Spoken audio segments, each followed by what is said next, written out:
అసలు ఎమ్మెల్సీలే వద్దు, మండలిని రద్దు చేస్తామని చెప్పి ఆ రోజు ప్రకటించిన సంగతి కూడా ఈ రోజు మీ అందరికీ కూడా గుర్తు చేయాలి. మరి ఎమ్మెల్సీలే వద్దు, ఎమ్మెల్సీలను రద్దు చేయాలి, మండలిని రద్దు చేయాలని చెప్పిన పెద్ద మనిషి ఈ రోజు ఎమ్మెల్సీ ఎలక్షన్ కి ఎలాగ ఏ మొహం పెట్టుకుని నామినేషన్ వేయించారో మాకైతే అర్థం కాలే. ఆ రోజైతే మండలి వద్దు.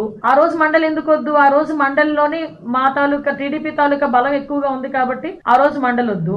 ఈ రోజు మండలి కావాలి. ఎందుకంటే ఈ రోజు అసెంబ్లీలో వాళ్ళకి బలం లేదు కాబట్టి ఎటువంటి పరిస్థితుల్లోనైనా మండలిలో కూర్చోబెట్టి ఇబ్బంది పెడదామని ఉద్దేశం. కానీ ఒకటి, వాళ్ళు ఎన్ని ఇబ్బందులు పెట్టినా కూడా మేము బిల్లులు ఎలా పాస్ చేసుకోవాలో, ప్రజలకు ఎలా మంచి చేయాలో మా అందరికీ కూడా తెలుసు. కాబట్టి ఇలాంటి ప్రయత్నాలు మానాలి. ఇంకొకటి కూడా దయచేసి కోరుకుంటున్నా, పెద్ద మనసు ఉన్న వాళ్ళు, అదే విధంగా కొంచెం వ్యక్తిత్వం ఉన్న వాళ్ళని పంపించాలి. ఒకటి డ్రైవర్ ని చంపినోడు ఒకడు ఎమ్మెల్సీ అనంతబాబు అని నిన్న మొన్న ఎపిసోడ్లు చూస్తున్నాం. ఇంకో ఎమ్మెల్సీ పరిస్థితి, శ్రీకాకుళం ఎమ్మెల్సీ పరిస్థితి. అంటే ఇలాంటి వాళ్ళందరినీ కూడా పెద్దల సభకు పంపించి పెద్దల సభ తాలూకా గౌరవాన్ని కూడా కించపరిచే విధంగా చేస్తున్న జగన్మోహన్